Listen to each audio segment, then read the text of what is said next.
conversation because today is all about being informative. And I do have to acknowledge and remember that this is the National Mental Health Month for Men.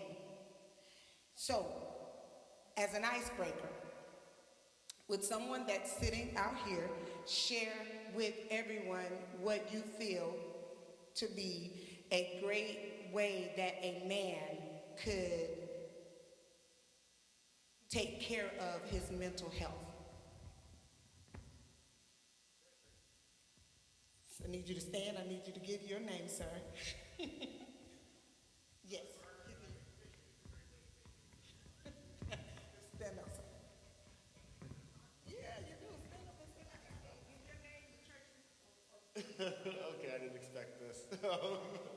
Mark McCroy, I'm a member here at Yes Lord Church. And I think it's important to maintain your mental health, to get out and do the activities and the hobbies that you enjoy every day.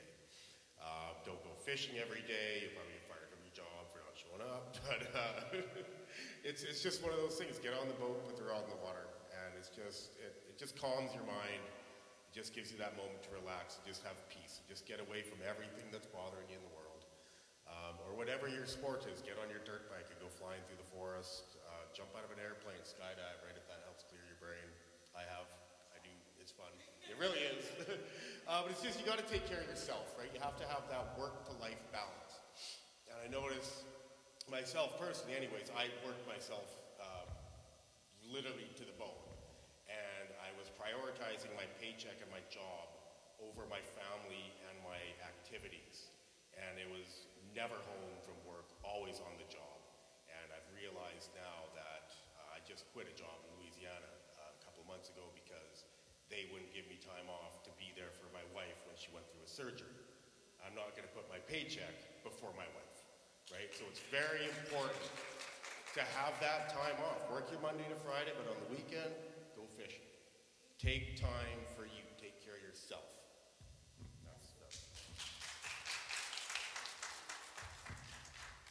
That was very good. With that being said, those of us that are members here at Yes Lord, we all know Minister Boston, but we don't all know his story. So at this time, yes, we're going to start with you. Dominic is going to speak to everyone in reference to the impact of a father. The impact of a father, and I'm going to let him go ahead and start. Go ahead, sir. Okay. Hello, everyone. Of course, I'm not going to go over the obvious. We all know my name. That's great. A little bit into my background, though. A lot of people know me. They know my family. That's great.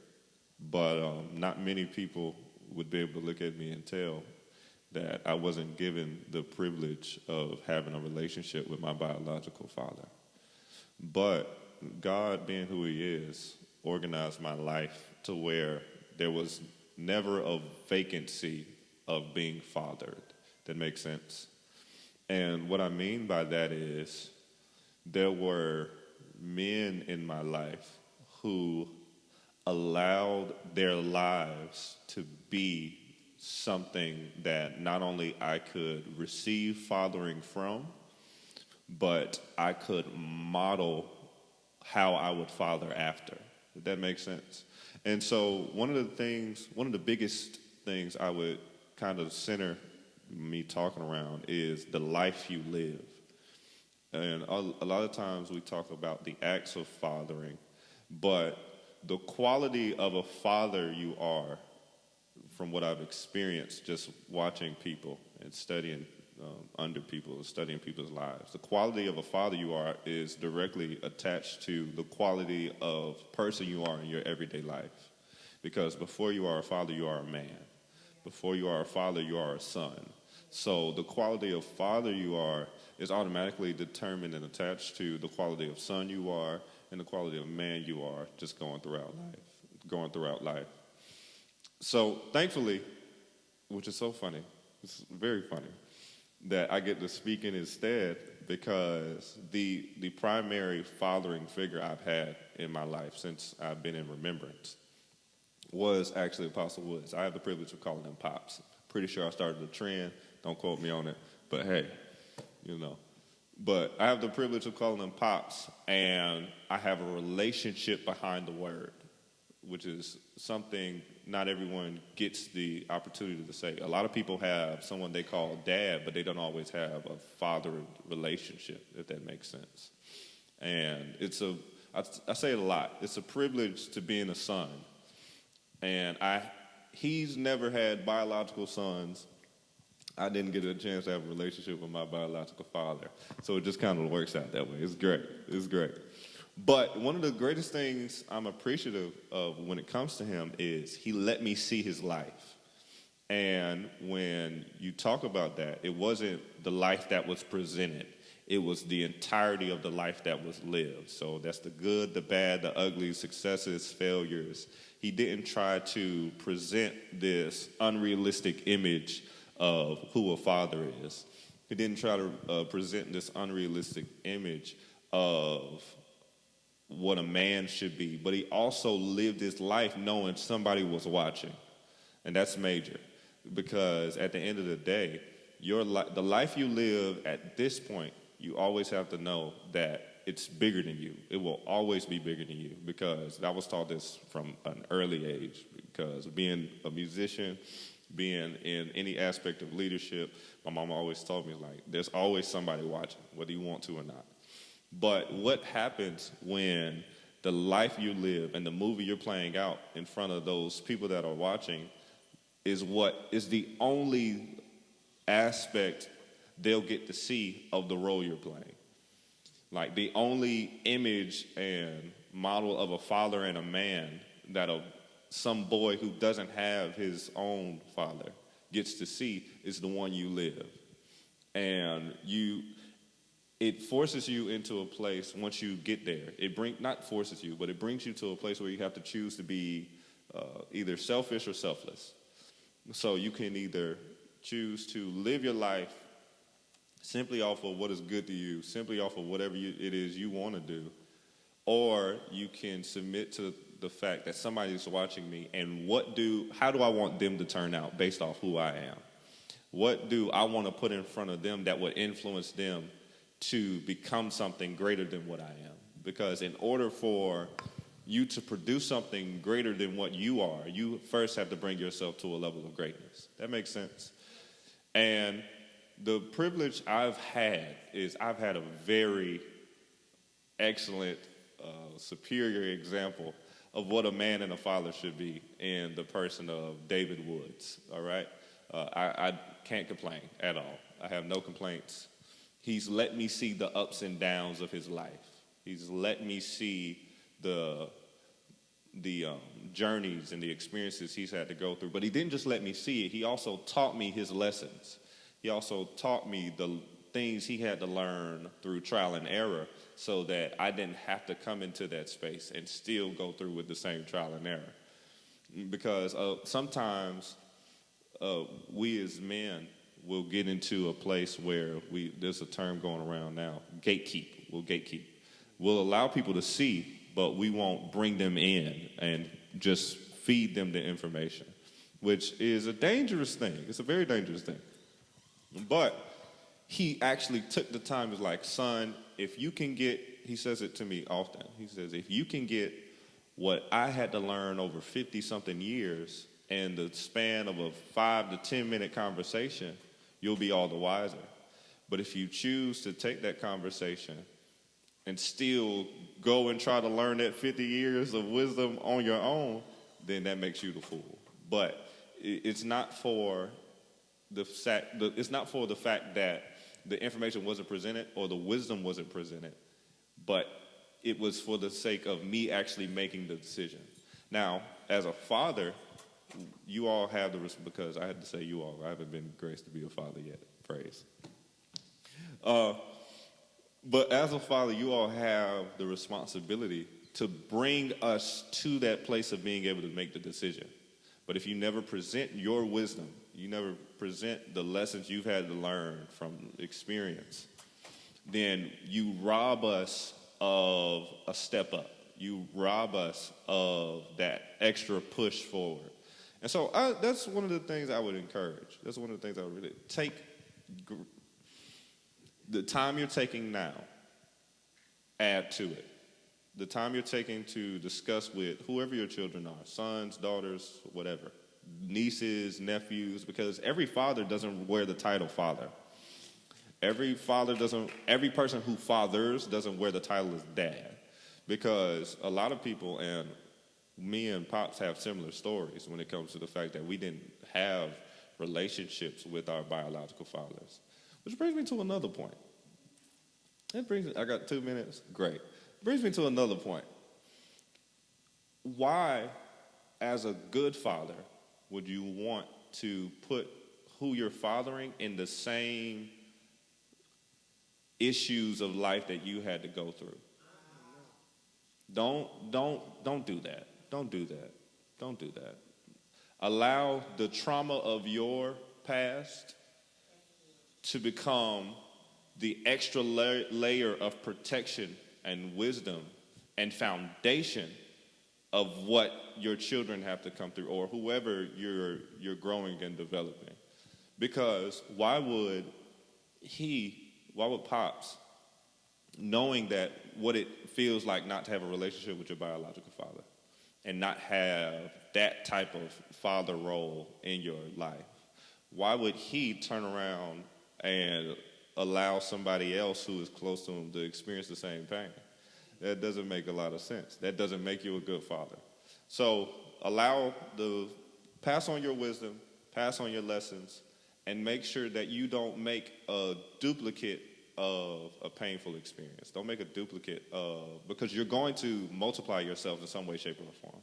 That's where we go back to what I said earlier. The life you live is always bigger than you.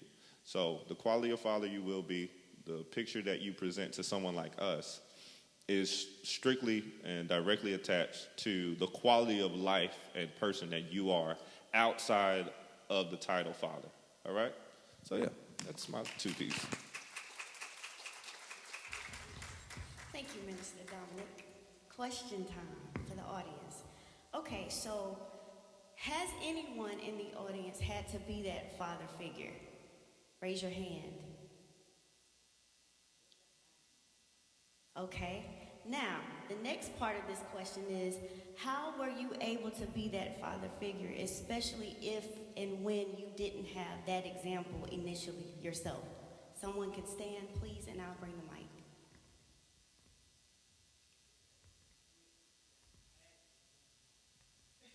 Okay. So you can tell us, as having the example, how were you able to be a father figure? Well, my name is J.C. Carlisle. On having that example, watching my father work and provide for my mother, and the way he treated my sisters and stuff. Coaching kids, you had to build that rapport with them kids and let them know that there's better on the other side. That God can bring a child in the world, and the dad ain't gonna be there, but he's gonna put somebody there to fill that void. He has to. That's just principle. That's just principle. But I did have that father figure, so with that being said, you just got to build that rapport and build trust in that kid. First of all, if that kid don't know you, he's not going to trust you. It begins with trust. Even when you knowing God, you got to trust God first. You got to build faith. You know, I know if I go home right now, there's something in the refrigerator because my wife can put it there. But back in the day, I knew that it was something in the refrigerator because my dad worked and it was there. I just had faith that it was there, if that makes sense. All right? Okay.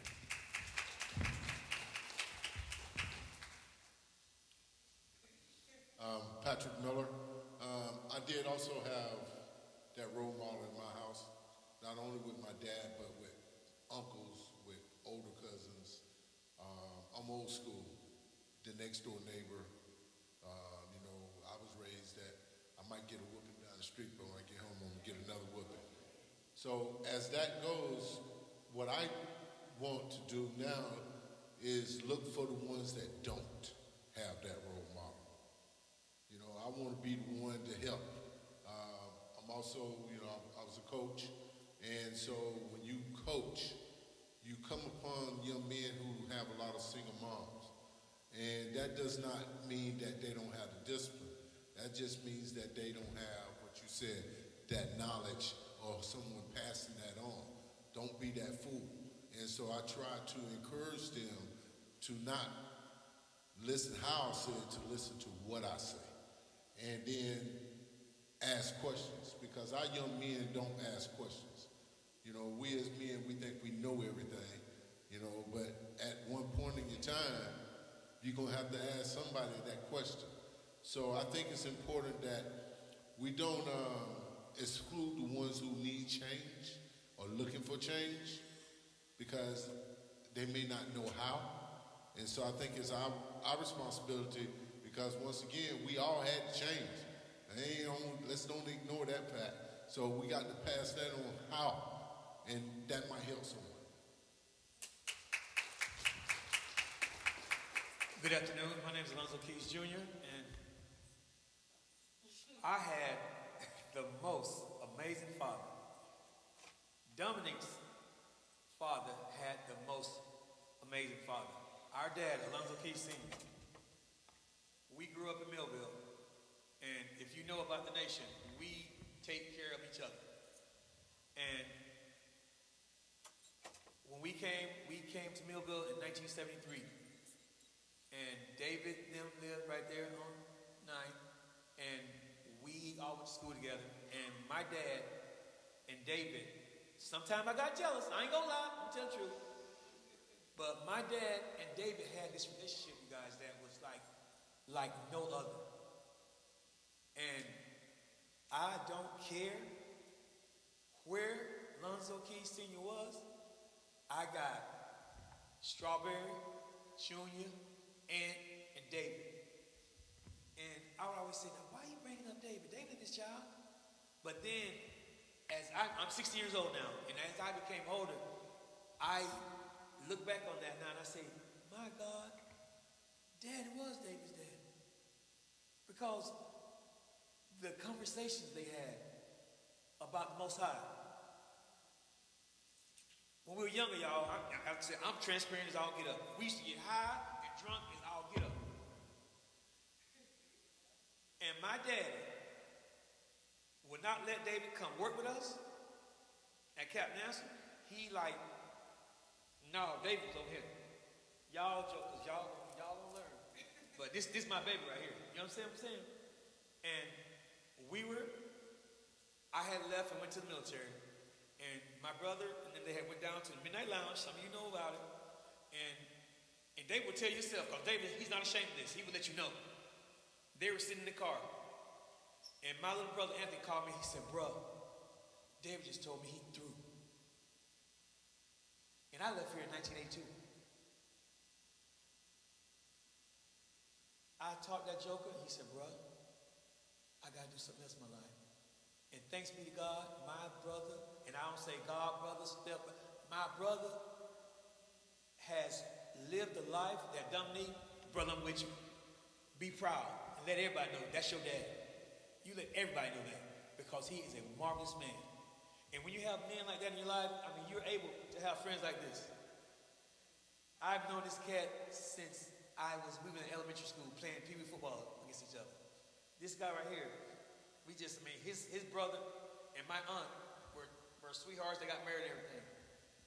We were talking on the way here today, guys, and we were talking about, when we got the phone with each other, bro, I love you. Love you too, bro.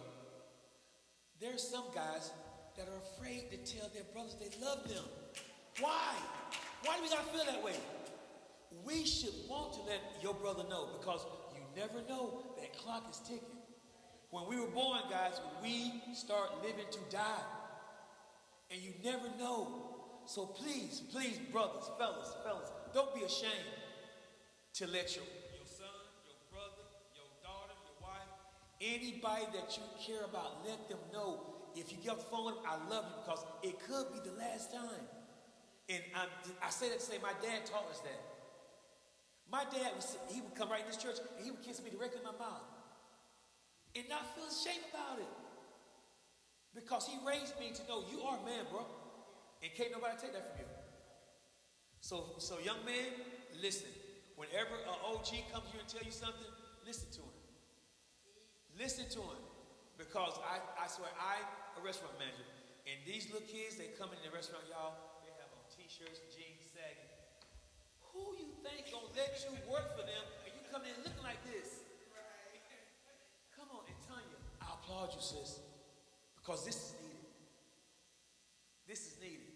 And now us guys, we gotta bring more younger guys to get involved in stuff like this. We gotta do this. So I thank you for letting me speak. I know I went a little long-winded, but look, I mean, God been speaking to us today, y'all. We had church coming up here. And I told my sister a week ago, baby, I don't care if my brother's gonna be there. I'm coming to support you. And that's what we gotta do. We gotta show our females, our women, that look, whatever you're gonna do, we got your back. We got you.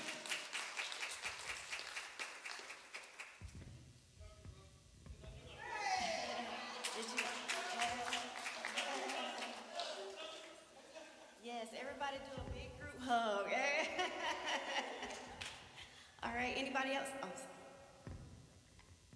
yes, I just wanted to say, actually, when I grew up, I was more or less like you. I never had a father figure or anything, but after I grew up, more or less in a sense, I got caught up in drugs, alcoholic and all that lifestyle, but nevertheless, don't want to get into all of that.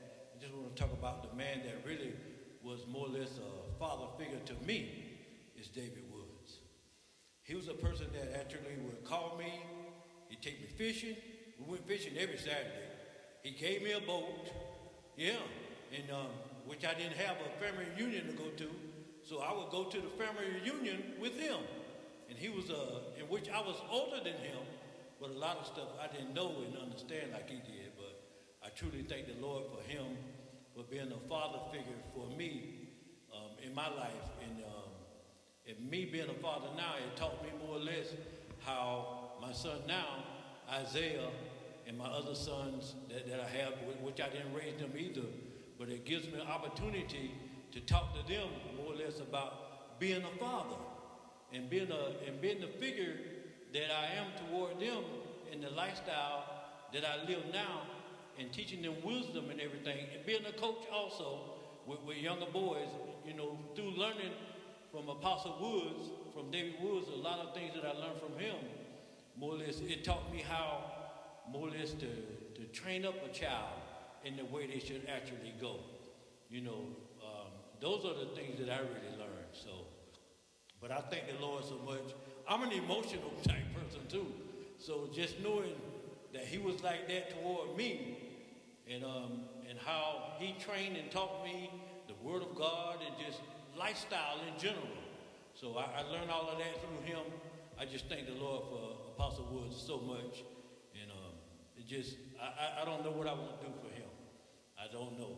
I'd do anything for him because he is always there. And more or less, I looked at myself at one time where I was the problem member in a sense, but not toward other people, but I was the type of person where more or less I feel like I gave him a lot of issues, but yet he always stood there. He always was there. Didn't matter what went on or what I did, he never left me. He always called me, he'll talk to me, and just showing love and all of that really poured into my heart to where I can show my son here and my other son, which is a whole lot older now, so, and my daughter, and just love family and be a dad and be a father figure the way I really should be. And I thank God for his word, and really the most awesome father that there is. And just reading his word and understanding the type of father God is, wow, that is really, truly awesome.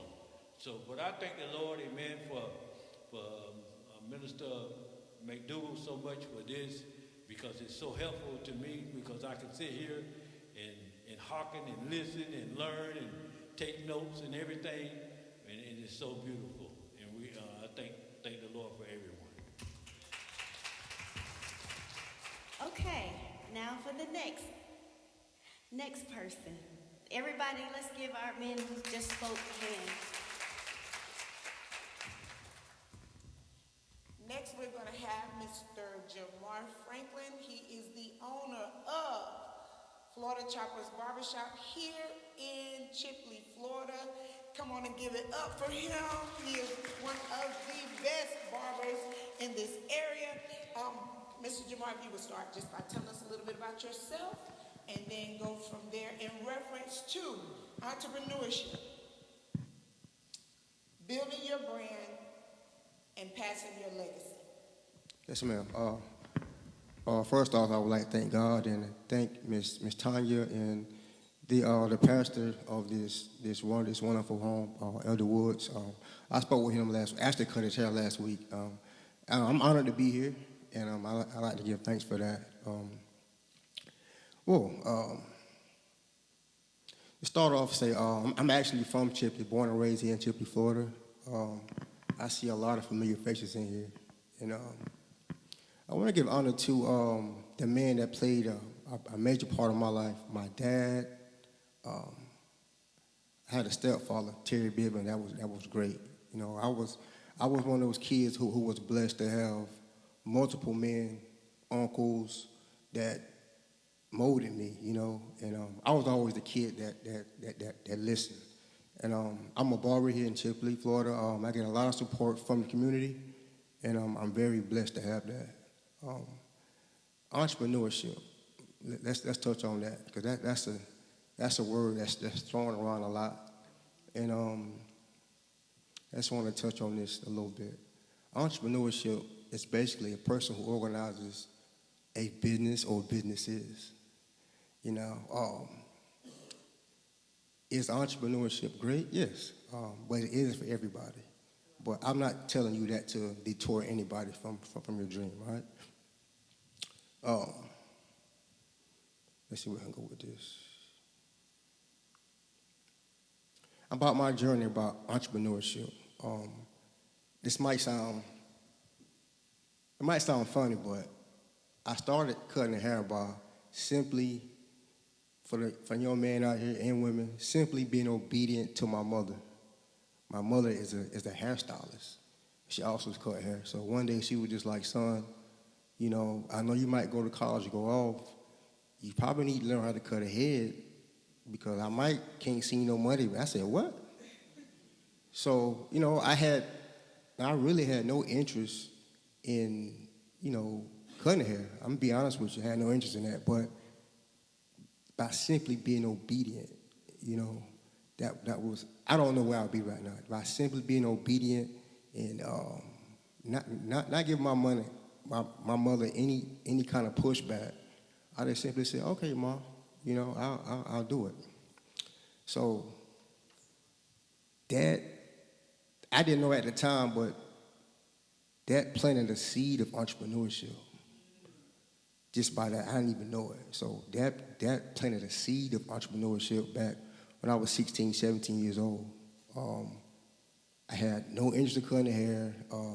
My thing was, I'm going to college to play baseball and make these $1 million, these contracts. But how many of you know if life goes as planned, we all be millionaires? Everybody here be rich. If life goes as planned, how we planned it, everybody be a millionaire that I know. So, where am I? So, you know, I'm telling my mom, so I did it. And I grew up watching my mom, like, man, you know, she makes pretty good money. So at the time, I'm watching her, and I'm like, man, is it that easy? But as I got older, I started to realize, you know what I'm saying, I didn't want to work for nobody no more. So, and which is working for nobody is not a bad thing. It's just not for everybody. And entrepreneurship requires, for anybody, raise your hand if you have a business or you've thought about it. Okay. Now, since we're in the house of the Lord now, entrepreneurship requires a ton of faith.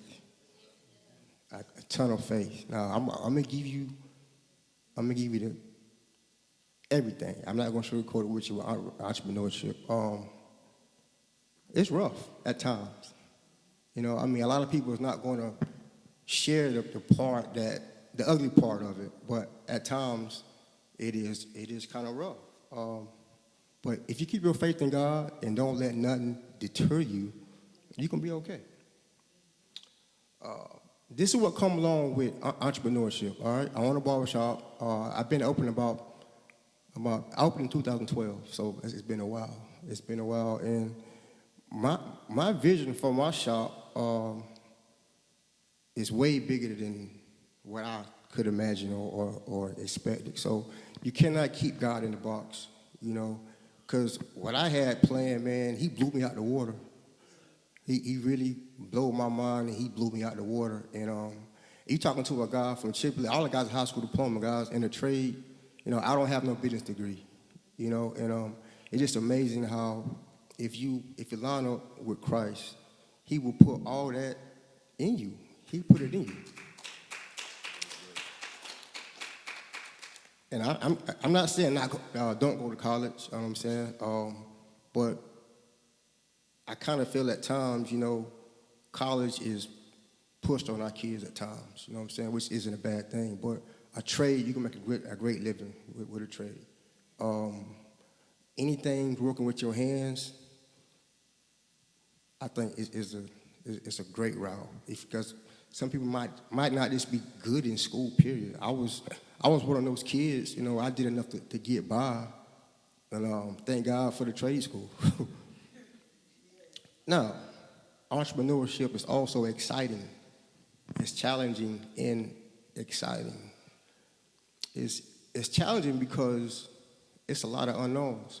I've talked to my wife, which is one of my biggest supporters, T.L. Franklin. She's one of my biggest supporters. She keeps me in line. Yeah. So in the ways that entrepreneurship is challenging and exciting is because, think about this. I'm going into the barbershop every day. Just forget the fact I have bills at my shop, but at my home as well, and I have a family. I'm going to the shop every day with the faith that somebody wants a haircut. That sounds crazy, don't it? That sounds crazy. So, and it took me like 5 to 6 years to think about that. I said, man, you going to work every day. That's all I got. I ain't got no fallback plan. You going to work every day and with the hopes that somebody want a haircut. And if it don't come, you don't eat. That sounds crazy, right? Or now, that's the part of entrepreneurship I want to bring to the light because, you know, you go work, you get your nice day job, or you know the check coming in 2 weeks.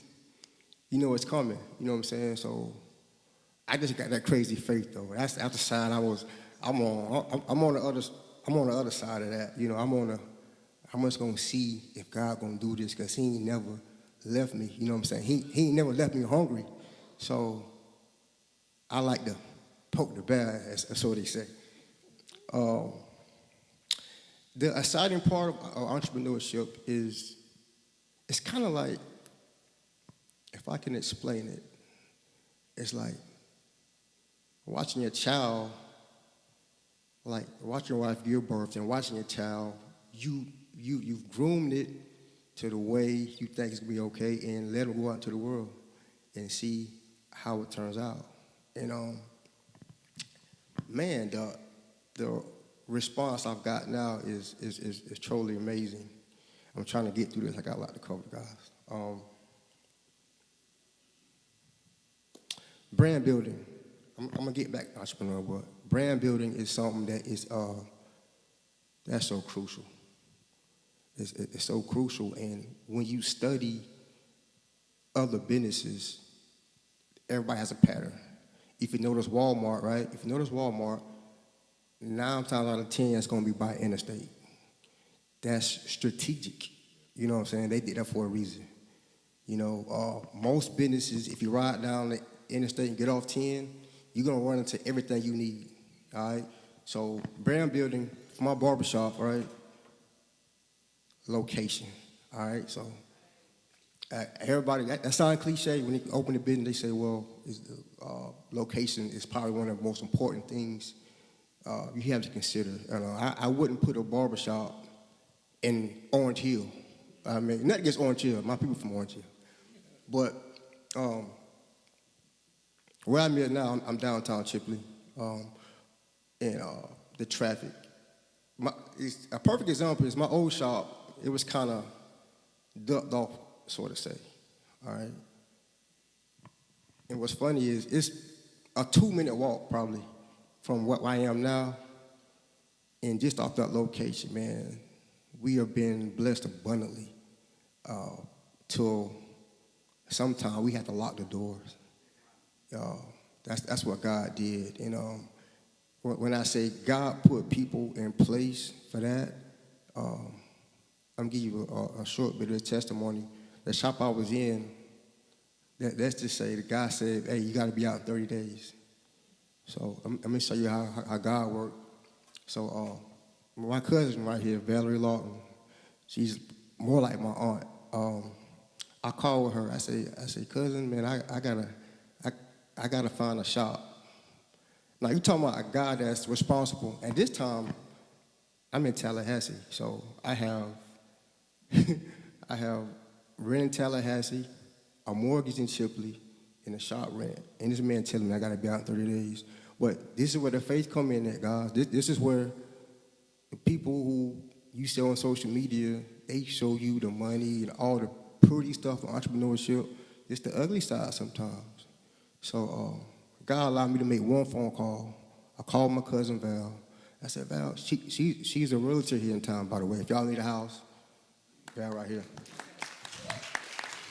So Val say, well, let me call Keith. Or call Keith, which is her husband. Keith said, people I work for, they might have a building. Keith took me to the building with the key. The people ain't know I was in there. So the way God set it up, he has a plan. You got to stick to it. So the building I'm in now had been vacant for a while. And it was an old salon. So everything, the shampoo bowls and the outlet is already set up for a salon. And me, I'm still, oh no, this kind of big. I might take the one next door. It's real tiny. I don't know what I was thinking. I'm looking at it now like, what was you thinking? So I told my wife, all right, babe, I'm gonna go get the small one because it's cheaper. Being cheap, that ain't what God said. I went in there with the money to pay down the deposit on the smaller building. The man said, "Oh, that building gone." So I had to get this building. So that's how God set that up. And it works out beautiful. Entrepreneurship, the other side is I'm responsible for a lot of people. I'm the last to get paid. I got to pay these people. Like, which ain't no problem, but, I'm the last to get paid. You know what I'm saying? Even little stuff, tissue, everything you see that you might go into business and take for granted, that's on you. You know what I'm saying? That's on you. Well, hey, God bit me for this, though. That's how I feel. How much time I got? 2 minutes? Let me touch on this generational wealth thing. So, my mom, which is awesome, handed it to me, right? And my son, stand up, Malik. This is my son, Malik Franklin. And he's already going to be 10 times the barber I am.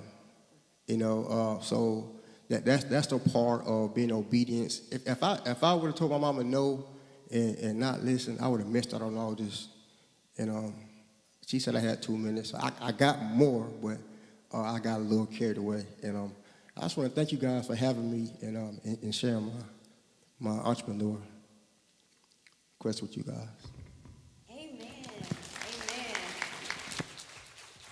So, Sister Tierra, this question is for you. How did you play a role in supporting his dream or decision to open a barbershop?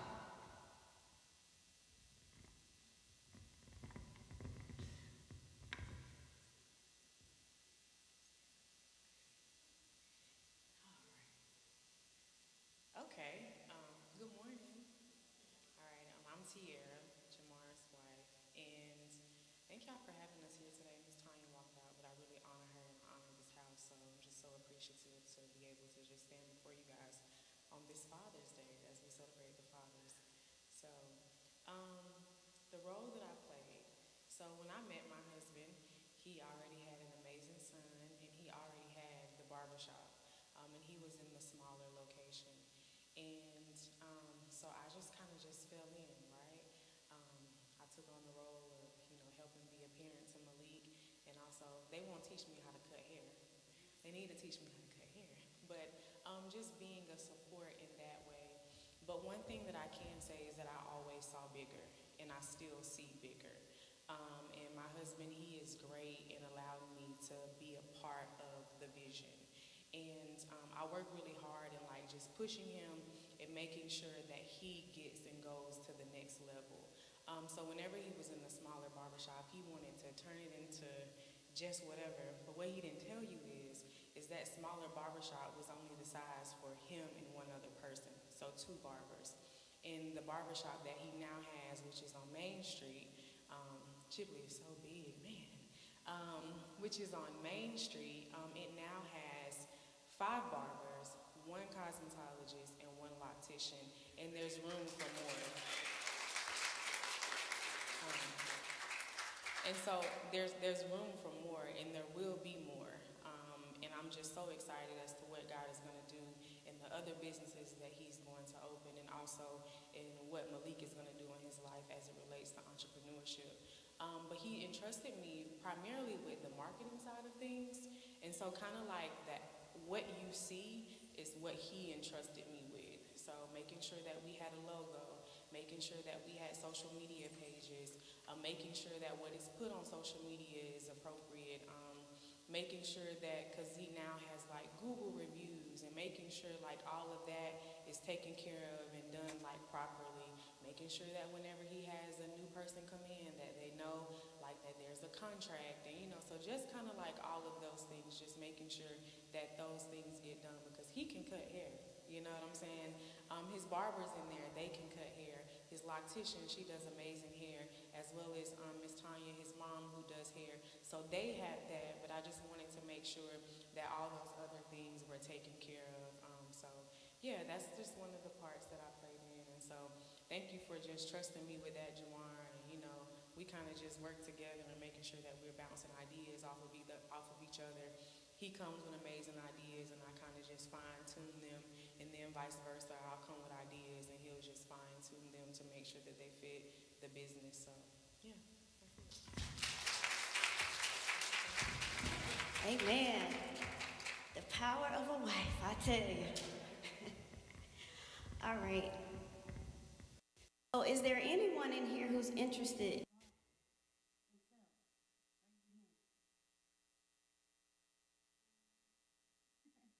Okay, so my suggestion would be definitely after this time up here, and you have a moment to actually talk to Brother Jamar to find out, maybe some tips and tricks he can give you right now to encourage you to move forward, or some ways that he could speak into your life, some examples even, and who knows, maybe you can build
speak to me in that sense of spiritualness that I needed growing up. I didn't have that.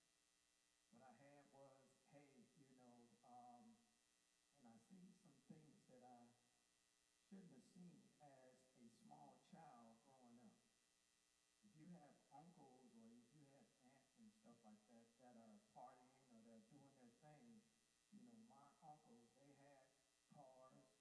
So, of course, cars attracted women. Of course, that led to something that was different. But they took me with them all along. I didn't know at the particular time because, when I was young, I was always quiet. I was always minding my business. They said that I sat on the bench and folded my hands in my lap and sat there quietly and just pretend that nothing was going on.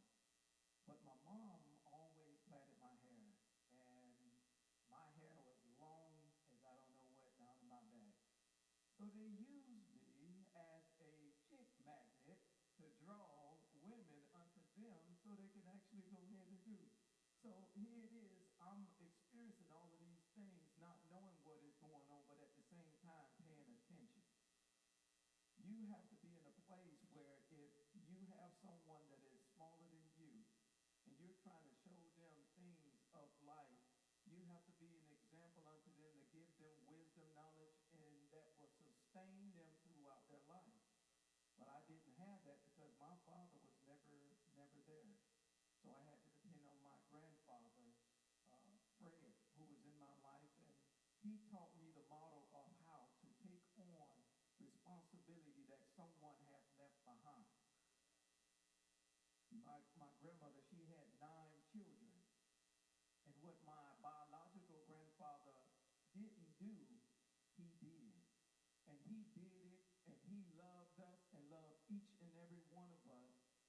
But he showed me that part of love, how to love from his standpoint of view. But how many of you know that it still wasn't the thing that I was looking for? It still wasn't the thing that I needed to sustain me. Those things was only temporarily because how many of you know that the world has a standpoint of view of being a man and a father, but God also have a standpoint of view of being a man and a father. So I had to relearn these things, and the more and more that I went to church, and the more and more I began to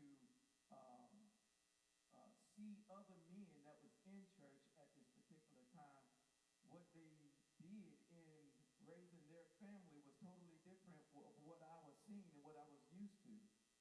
So God made it a way as it happened in my life, as I learned from my grandfather, and I call him my grandfather because he's not a step grandfather, but he is a grandfather.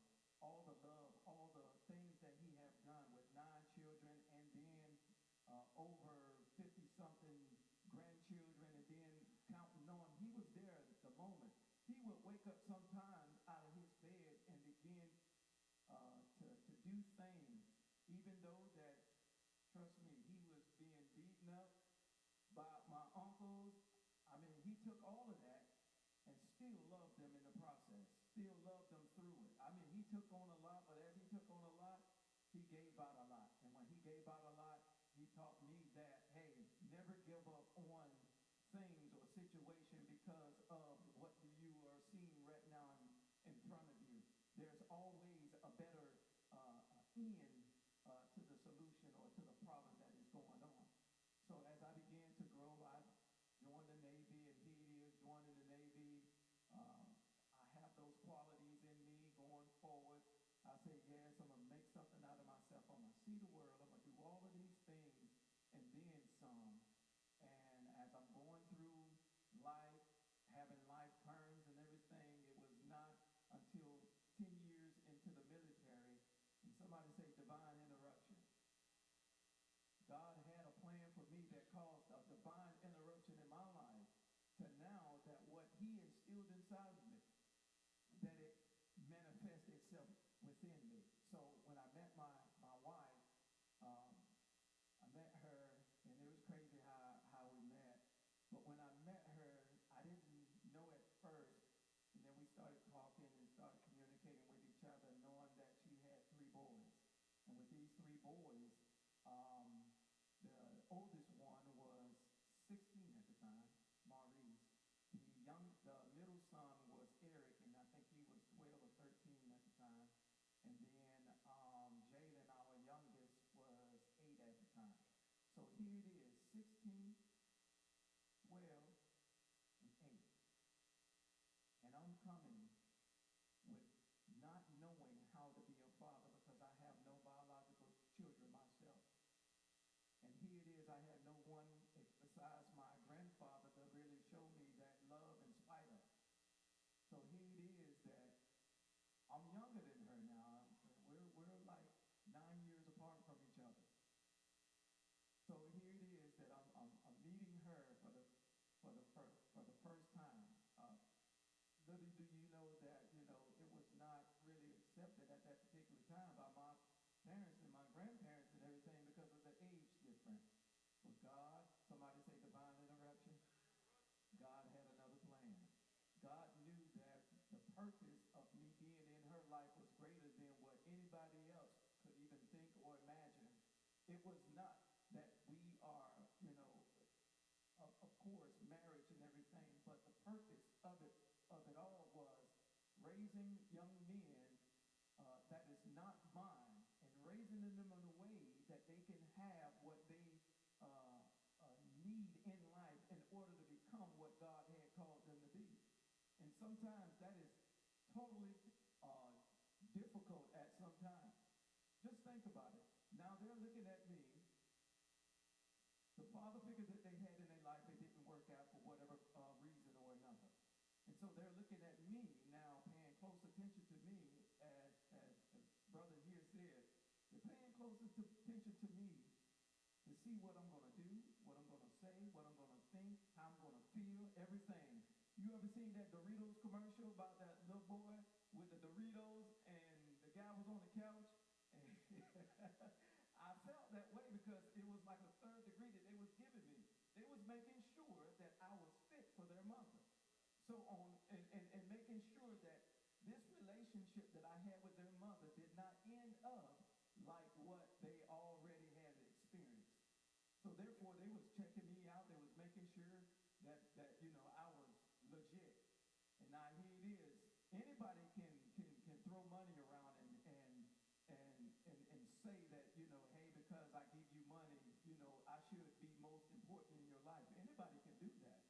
But it's another thing that when you teach them that a man, because one day they will be a man, it's one thing that you could teach them how to be a man, because what they was doing at that particular time when I met them, Maurice was in a juvenile detentional place where he had gotten in trouble.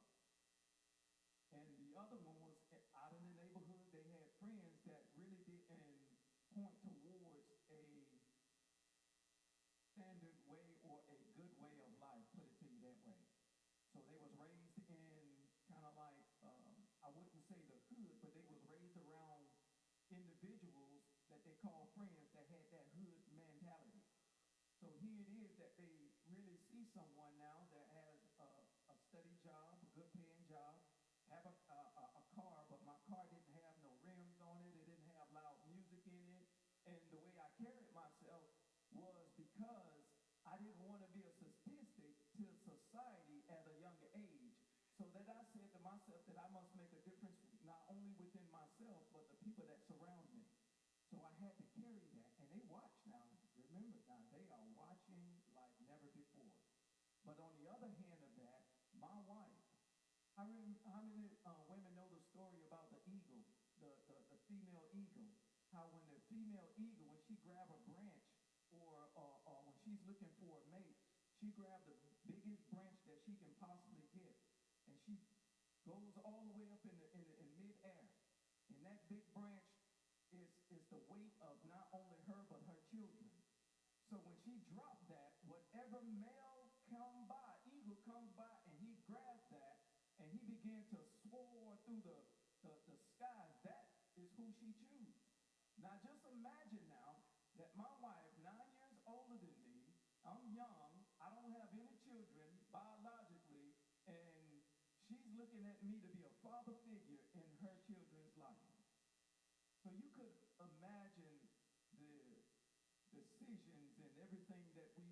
went through on that. But I thank God, because if it wasn't for my relationship with God, I would not have known how to be a man, how to be a father figure, how to take care of people, or how to take care of even my family. Because how many know that charity starts where? At home. Then it spreads abroad. So I had to deal with my wife. I had to deal with my children now as if they were my children. One of the things that I had to do, I had to deny myself in everything. So my plan stopped. I'm in this, say, divine interruption. Divine interruption. The things that I had for myself stopped right then and there. Paul said, when I was a child, I spoke as a child, but then when I became a man, I had to put away childish things. But on the other hand, I had to reach them. I had to reach them on the level where they're at. Because remember now, they have been shown some deceitful stuff. They have been disappointed in every male figure in their life. And I'm the one that they're looking to now to try to bring things back in order, to try to bring things in perspective. And so one thing I had to do, I had to deny myself. I had to let go and let God have his way. And when I let go and let God have his way, God began to teach me everything that I needed to know. Even though that I was not a father at that particular time, God began to now teach me how to be a father. And then, not only that, he engrafted me and surrounded me by godly men that is fathers, that know how to love, that know how to get their point across to. He surrounded me with men that have coaching mentality. So when it came to individuals and their, how many know that boys, when at a certain age, they feel their testosterone? You know, they start smelling themselves. So I had to deal with that. Not only that, I had to deal with myself, because how many know that when a man have need a woman, not oftentimes that he will meet that woman and be with that woman for the rest of their life. The minute that he sees something that will cause him to defer or cause him to get up out of there, he is gone. So I had to learn these things, because one of the things that my mom and my grandmother taught me early on in my life, they said, son, don't never give up. Don't give up. And so I had to believe God in what God would do in my life to instill inside of them the same things, the same qualities. So therefore, then I had to get involved. And once I got involved, then I started finding out things that they like and don't like. I started finding out things that they are, privileged to, they like and they enjoy. How many know that sports brings everything in a man's life together? And through that, you can actually, teach in the process of that.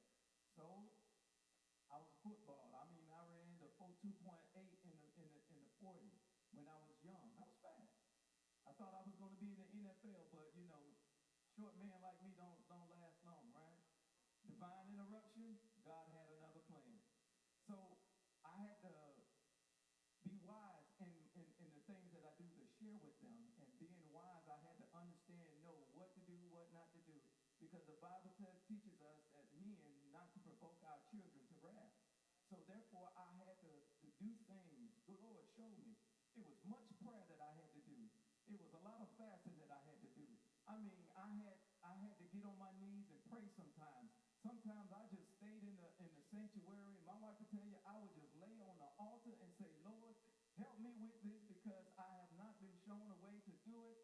But I know that, God, you have my best interest at hand, and you set me forth right here for this opportunity in time. And you gave me this assignment to go ahead and do at first, but now it is my life now.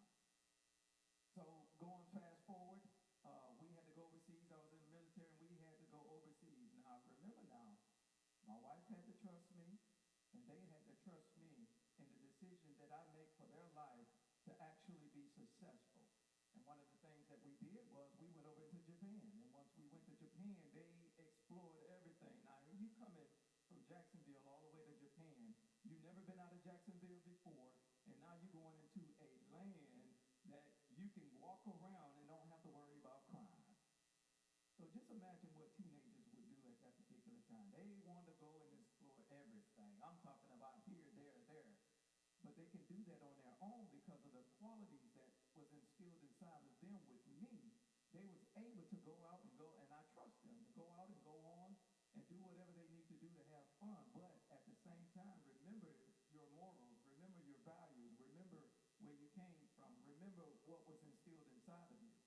So when I seen the opportunity, keep fast forwarding, when I seen the opportunity of foster care and being a foster parent, me and my wife decided that, now the boys are raised. Now Maurice is 34? So the oldest is 34. Now the middle son is 29. Coming up, he has 30. He'll be 30. He has a birthday coming up. Not only that, the youngest son is 28. And as you can see, now I have grandchildren.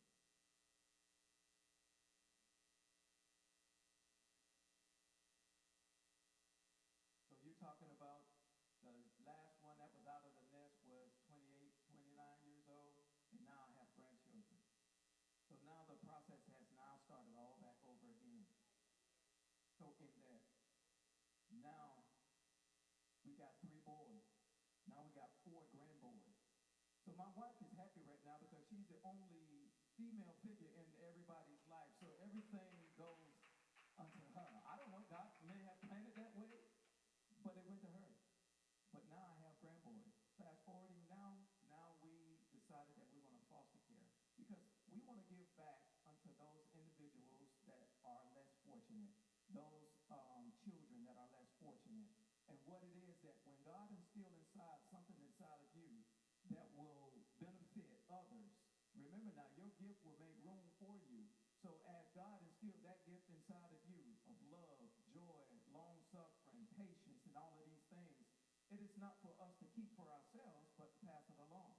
And this is how that the kingdom of God is being advanced. When you teach one that don't know the qualities of life, or that don't know God, that don't have a relationship with God, now you have the opportunity to do so. God make way that you will and allow you to actually go ahead and use your gift in the community. Because where it is in the community, we know that it is much needed. And I thank God for this opportunity in this time as we continue to go on. Just pray for us as we continue to forge forward and advance the kingdom of God.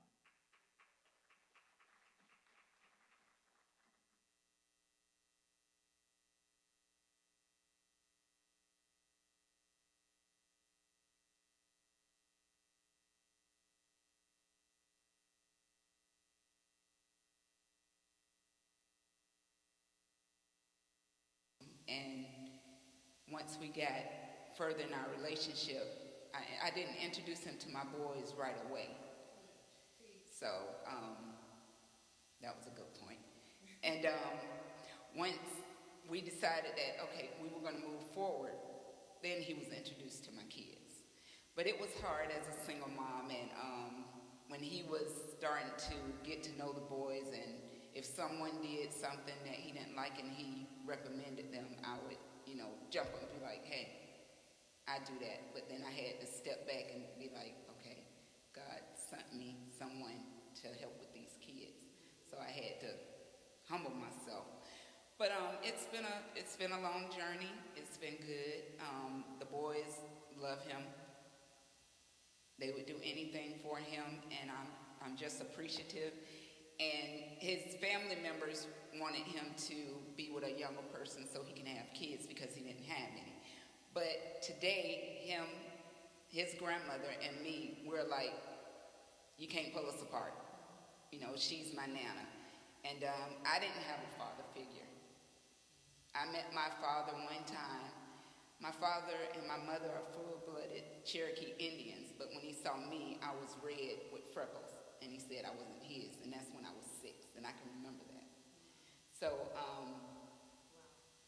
never spent any time with him. That was the first time I saw him, the last time I saw him. So, but I'm good. God is my father. I'm good. So, thank you.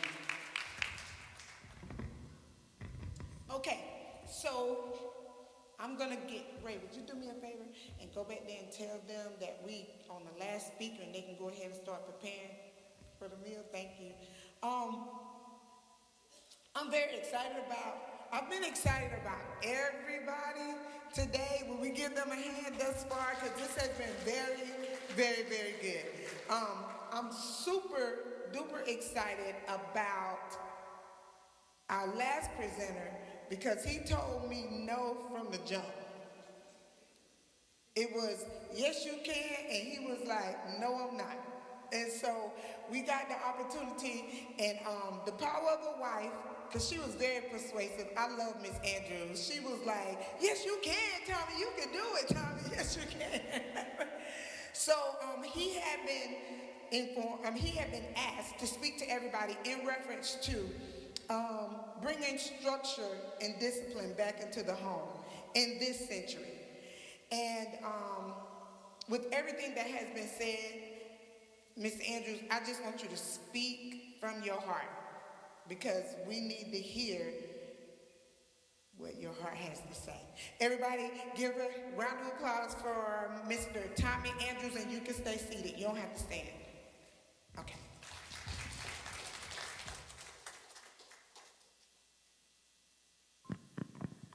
My name is Tommy Andrews, Tracy Andrews' father, along with Stephen Cornelius.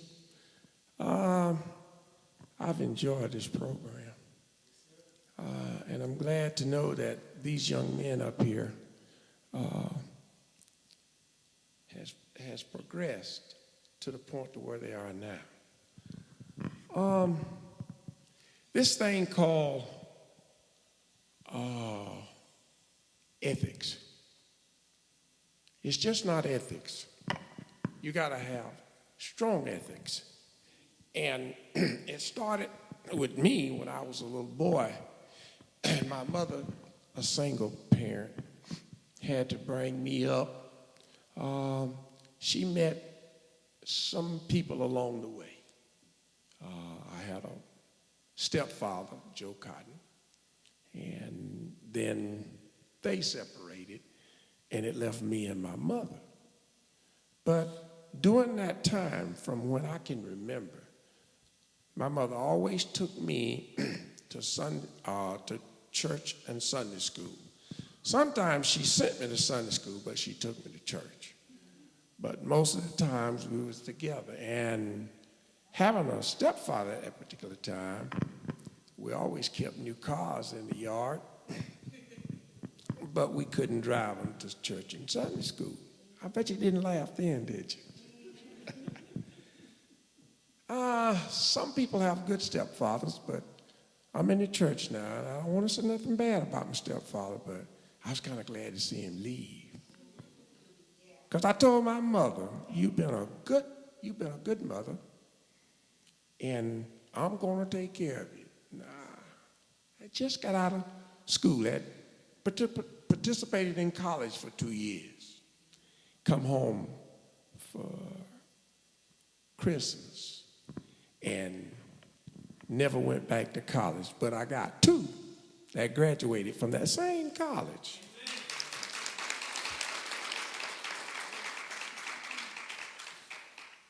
Ethics.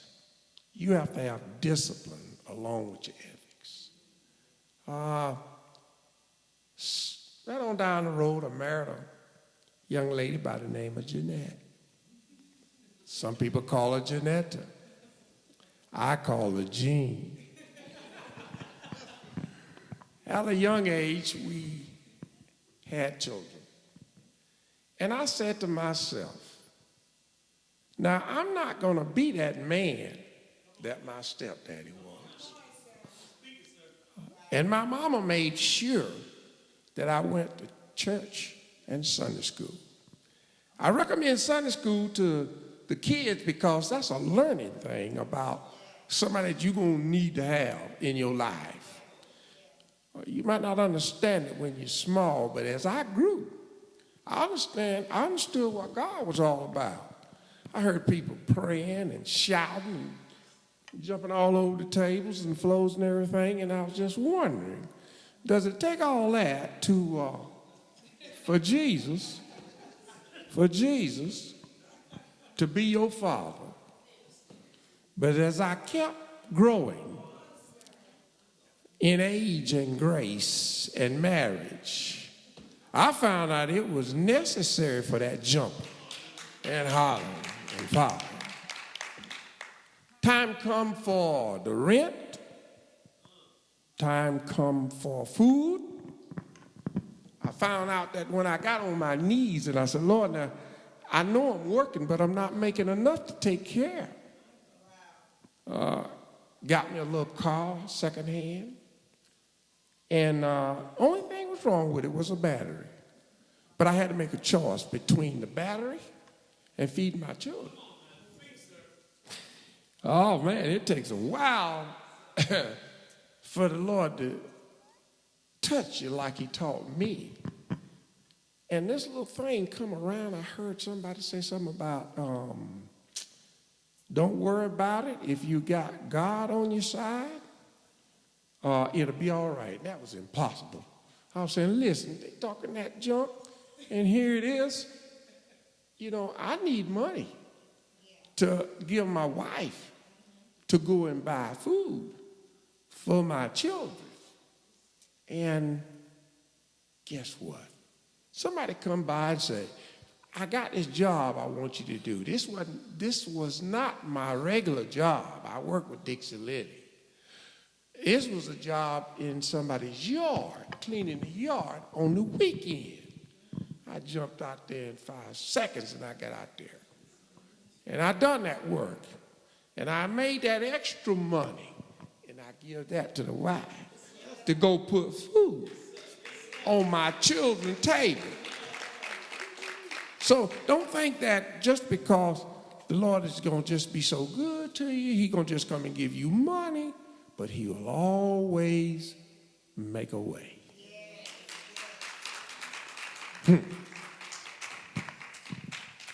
Well, things got a little better.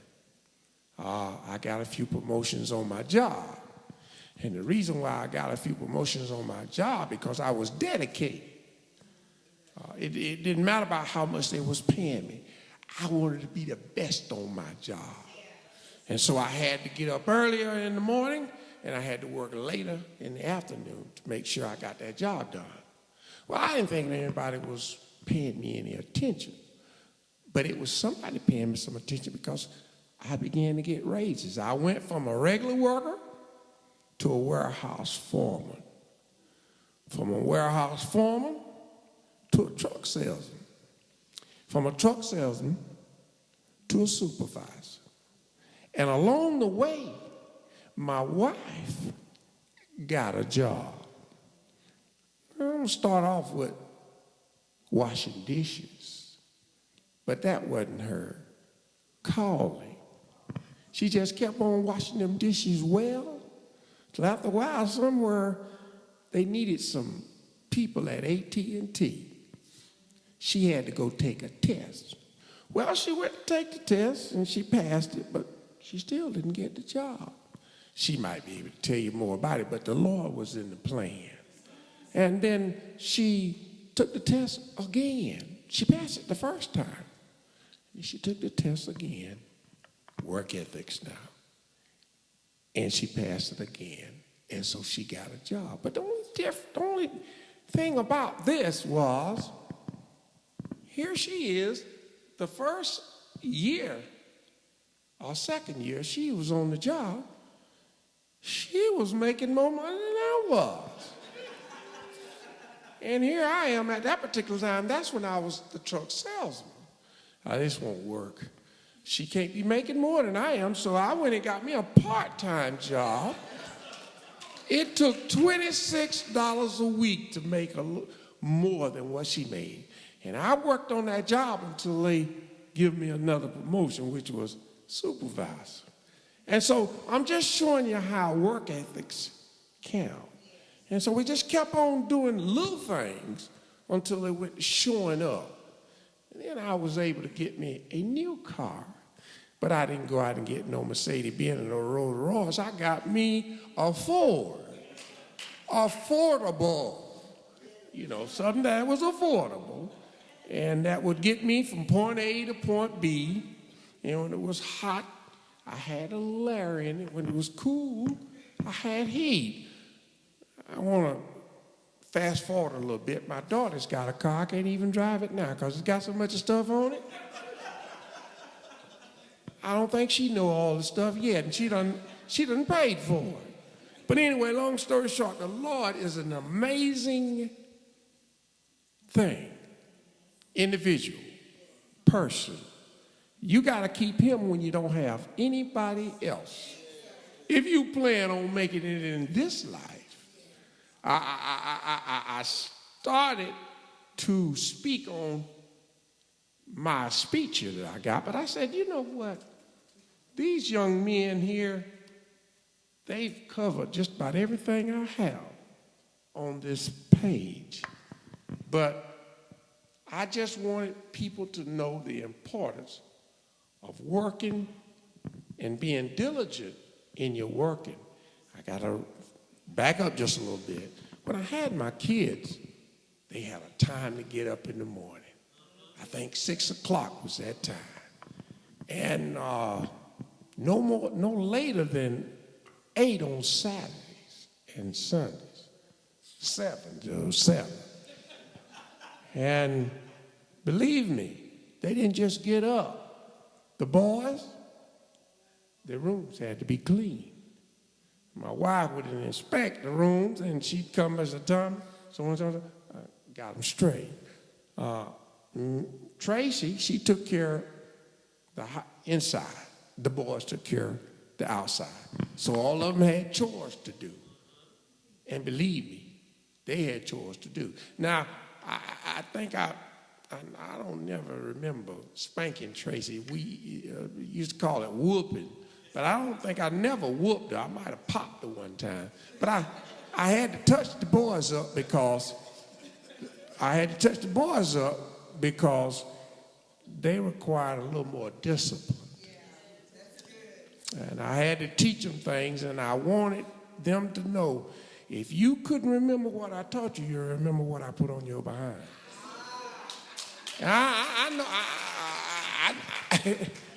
I know that it sounds funny, but you can ask Steve Walker Needs, and they'll tell you it is real. But they never, ever had to worry about food on the table. We never had to worry about having to move because the rent, because I paid rent before I got my home, that the rent was due. We always provided that, and the reason why we provided that was because God was always looking after us. Never come to me and say, Tommy, I'm the Lord God. No. But I know it was him that made it possible. Sometimes, you worry about your children. You hadn't gotten there yet, so don't even shake your head. But you worry about your children. And my wife had this thing that she would cry sometimes. That would hurt me so bad. I'm not used to crying, but every now and then I'd have to go in my room. And I'd have to cry a little bit too. But I said, Lord, I know you're going to take care of it. Now, I'm talking to him, but he ain't saying nothing to me. But I know that he heard me. I know he still hears me. And I know he still works because he's working right now. Down through the years, I worked so hard till I had to have 2 back operations. But that didn't stop me. Pacemaker. Just had to have a 10-year renewal done to it. That hadn't stopped me. I just got to keep on influencing and showing young people that work ethics is what it takes to make it in this life. If I sit down and get old on you and don't do anything, the Lord gonna call me home, and I don't want him to call me home right now. I want to go to heaven when I die, but I don't want him to call me right now, because I'm having a good time with my grandchildren and my great-grandchildren, and I'm teaching them things that my mother taught me. I had a garden 3 years ago. The deer's eating it up. Well, I plan on having one this coming winter. But I like to show them how to plant. If they don't want to know how to plant, but just to watch it grow. I like doing things like that. I like showing them pictures from where, and I hate to say it in such a manner, but I come from the back seat. I'm not driving the bus right now, but I'm more than halfway. I can remember, and I was telling this young man right here, right there where he have his barbershop, there used to be a faucet, and I couldn't drink out of it. Chipley done changed, haven't you? You don't even know where that faucet is anymore. I was telling him about Women's Motel. That's out on 90. That restaurant out there. Y'all know it about Uncle Billy. Is that right? Boy, I remember times I couldn't go in there.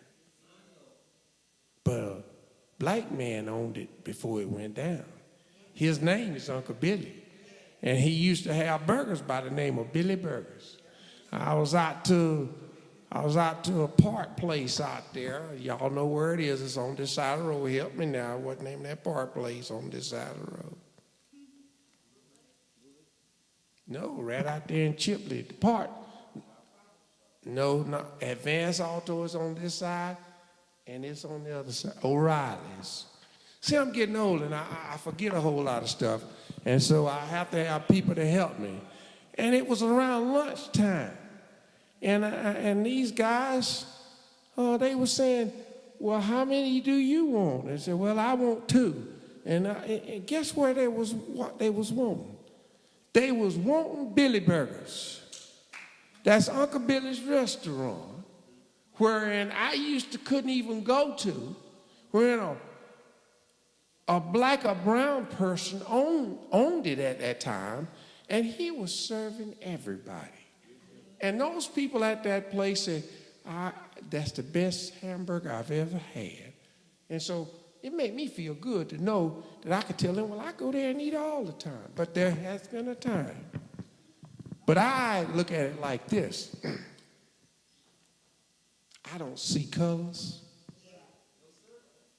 Because if I ever get there, I plan on making it now. I know it ain't going to be no colors in heaven. There's not going to be no front and back seats. They're going to just be glorified people trying to do the best was trying to do the best they could here on earth. And when their time comes, the Lord said, well, Brother Tommy, he done got old. 77 going on 78, and he's still working. But if you hear me, Lord, don't come get me right now. Don't come get me right now. I'm having a good time with my neighbor right over there in the back, right there. Stand up, neighbor. You looking back. I'm talking. Yes, stand up. Stand up. That's my neighbor right there. Yeah, that's Mark. Mark is my neighbor. And I love him. I love his wife. And I'm going to have to end this thing up. And I want you to know that I hadn't said too much of what was in here, but I just got to the point where, and this was worried me to death. About 4 or 5 days ago, I woke up about 2 o'clock in the morning, and I was thinking about what I was going to say. I didn't know what was going to be asked of me except for work ethics, and that's all I've done all my life. It just worried me. My daughter made me a speech, and I read that speech. I said, now this is Tracy with me talking out of it. That ain't me. That is not me. First of all, and all them words, those words were so big, they was, tie-tonguing words, which she speak every day, all day. But I work every day, all day. The Bible, a preacher, he explains the Bible to us. The teacher teaches Sunday school. She teaches us so that we might learn about the Bible. Me, myself, when I do learn about the Bible, I have to put it in action. That place where it says, do unto others as you will have them do unto you. Place where it says, when I got married, I put it on the front of my house. I don't know about the rest of you people, but for me, as for me and my house, we're going to serve the Lord. Little stuff like that. I always taught my children things in the Bible, like the 23rd Psalm, the Lord is my shepherd. I shall not want. He making me lie down in green. And just go right on. But then, if my mother didn't teach me all those things, I wouldn't be trying to teach my kids. Now, I got preachers in my family. And then I got some that not preachers that want to preach. You know what I'm saying? And so, yeah, I got to end it up because I know I done spoke over 15 minutes. I didn't plan on this, but I'm getting old, and I need for you to know that work requires labor. Labor will get you to where you want to go if you don't give up on it. And behind all of that I just said, you need Jesus to keep behind you. And as long as you got him, you can do things like this young man. As long as you got him, you can be good to a woman. And a woman can be good to a man, just like this young man, and to a young man like him, the sky is the limit. Ain't no telling what you might be able to do. And I know he can, just like this little train. I want everybody to say, yes, I can.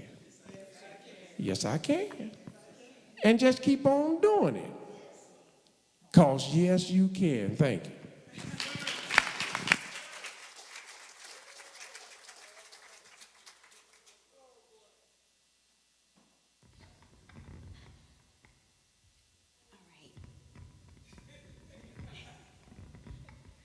Good evening, everybody. I think is it still morning? Let me look and make sure. Good afternoon.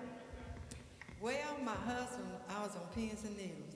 Believe it or not, I used to didn't talk a lot. I was quiet. But after being with him for so many years, I said, if he can talk, it's my time now. I do appreciate him for everything that he's been in my life. He's done a lot for me and my 3 children. He was very strict on the children, and I think he was a little too tight on them, because you got to give them a little slack, because if not, they're going to get it sooner or later. But as long as you raise them up right, and they might stray, but they got something to come back to. My grandmother did not play the radio. She was a very strict woman. My granddaddy died when I was about 13, and that was the only father figure that I had in my life. I knew who my father was, but he did not live where I could see him often. I only seen him every now and then he would come through. He had grandkids that he didn't know anything about, great-grands that, he just missed out on that. But thank God you all heard of a village. When I did move to Chipley, I had different ones at the church that really just took up the slack. They really liked me, and I appreciate that. So I said when I do have a family, I do want the mother and father to be in their lives if they can. I don't know what it feels like, but I can only imagine, what it's like. But like I said, I thank God we got a Heavenly Father, but we got to have somebody down here too that we can go to. And I thank God for that. So I would encourage the fathers here that has children, please, be together. Whether you are separated, some people have to learn how to parent children, one in one place, one in another. As long as you get along and you be in those children's lives, it means a lot. And Tracy was not that bad. Because how Tommy disciplined the boys, she would be afraid and she would go in her room. You look for her, she's quiet in her room. But, I thank him for what he instilled in them. They work, God knows they work. And they'll tell you right now, you can ask them anything about that. Getting up early in the morning was no problem. And when I would tell his mother, I said, the children had to get up early. She said, well, if you were off, you got up too? I said, yes. I'm used to getting up early because my grandmother made us get up early. So I was raised that way. Gardening, we done that for so many years. I was not besides because I can. And, you know, I done other stuff to make ends meet. And he's talking about working. I got a job because I got tired of staying home, not having no money in my pocket. I did not have any money. Every penny he gave me had to be accounted for. I go to the grocery store, I can get over $15 worth. I'm going to have to put the rest back. I never put in a bag because, honey, I could figure real good. I sure did. So I say this to say that. I know ladies, and I know the man, they said the man is the one that's the breadwinner. But it doesn't hurt. If you want to work too, I feel like I contributed too. I needed that job. And I thank God because I told people I washed dishes at a restaurant. And most people said, you know, they would have been ashamed of that. But it was money. And I was able to do some things. See, and God seen my faithfulness. So he elevated me from this. I had this sewing factory. I had several jobs, but the AT&T was the best thing that ever happened to me. That's where I retired at. And to God be the glory. So I'm just telling you, don't be besides working. And women, don't be home. Don't be lazy. And if you can afford to stay at home, it's okay. But this is what I encourage our women to do. If you don't go to school, go to trade school, do something. Whatever you can do, be the best at. Because it might come where that husband or man is no longer in your life. And what are you going to do then? So if you already whole before you get with somebody, what can I really say? I instill that in, and like Tracy, I'm proud of her. I invest everything in her because I was young and I didn't get to do a lot of things. But with her, I wanted her to be the best, and I encourage all of you, all the other young women. I don't even have to know your Tanya and all the rest of them. I'm so proud of you all. I am so proud of you. You do your best. God will do the rest.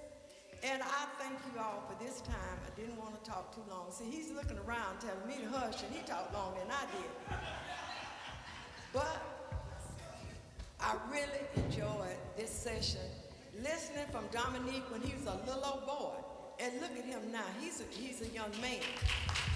And you think, and what Jamar, his accomplishment, what he's done, look at his son.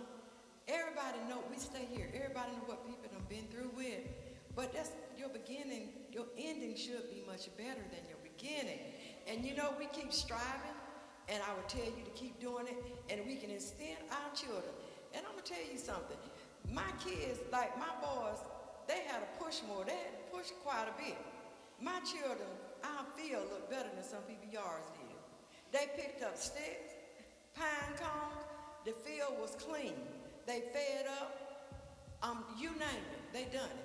So now, parents, don't go and hire somebody to come and do your lawn. If you have to get a push mower, let them get out there and done it. I used to do it, and they can do it too. I'm going to say this, and I'm going to hush. As you all can see, Tracy can do her yard. Tracy did not have to do that at home. She picked that up on her own. But I'm telling you, I believe she can outwork some men. I really do. So she didn't get it from her mama, because I don't care too much for doing that now. But I'm just saying, you can do anything that you want to do. All I can tell you, God bless you all. Thank you for having me. And y'all have a wonderful day.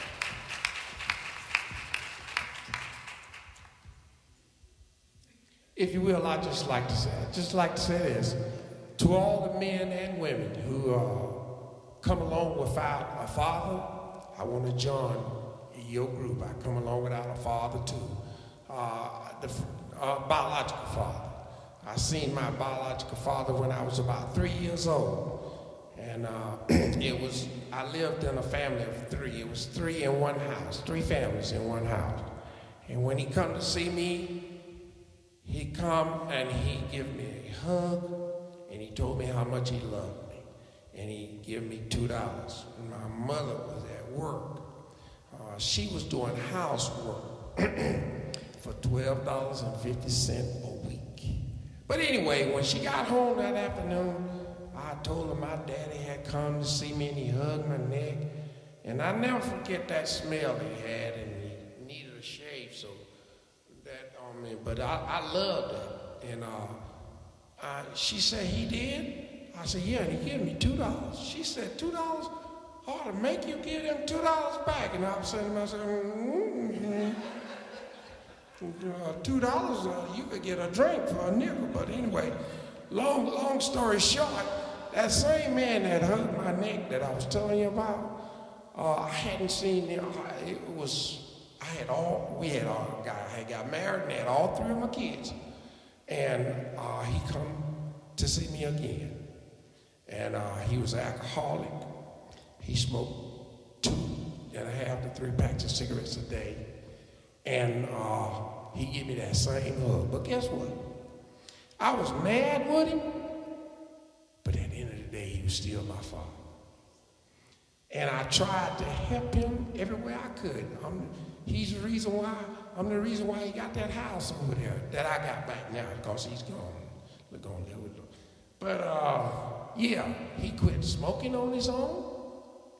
He quit drinking on his own.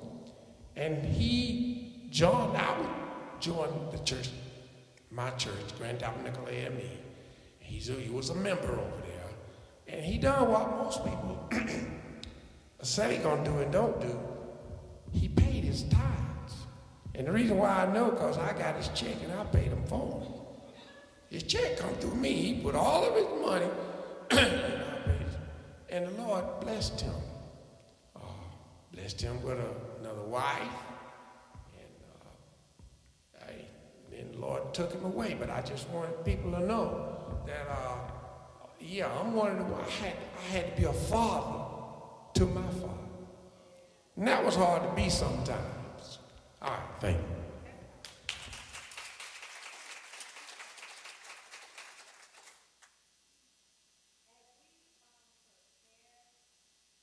To go to the back for the meal, I would like for all of the praise team members to join me up here.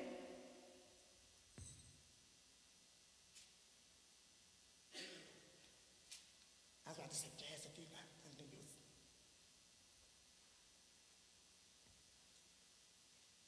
Although the vision, the Lord gave me a few years back, it was something that I was going to do up under my individual ministry. I want to take a moment to thank God for you all entrusting the vision that God had given me. And I didn't work you hard this time, because next year, and there will be a next year, Tiara had, as soon as I shared with her the vision, she said she sees this going on and on. I was like, okay. So next year it will be a formal after 5 dinner that will take place upon Apostle Wood's approval of the date. If this is still a good date, that Saturday before Father's Day, that would be something that you all would want to be a part of. Raise your hand if you would be willing to come back to that. Yes, that's what I'm talking about. And if we need to do something like this before the year is over, especially when it comes to men, mental health, information, and all of that, just get with me and we can make something happen. But I want to thank you all so very much. We do got a little work to do to make sure that they're taken care of. But thank you and God bless you. And at this time, will everybody stand to your feet and give a standing ovation to our guests that came to be here on today. I appreciate each and every one of you for saying yes. I thank God for you all saying yes. We're going to go ahead. You can just remain standing. Again, we have the Smiths that are here, and they're responsible for that. All of the memorabilia that's on that pew right there, if you all would please so kindly look and see if there's anything that you want to order. We need for you all to support us with these tickets for these portraits.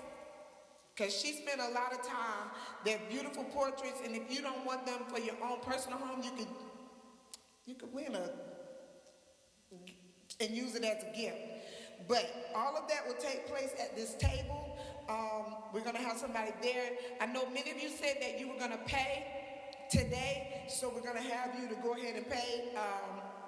Going into this door, you'll see how it's set up. What's your name again? Patrick Miller? We do have a special gift for you because you were the first person upon the flyer being posted to purchase tickets. He purchased 4 tickets. So thank you so very much. We also have gifts for all of our presenters.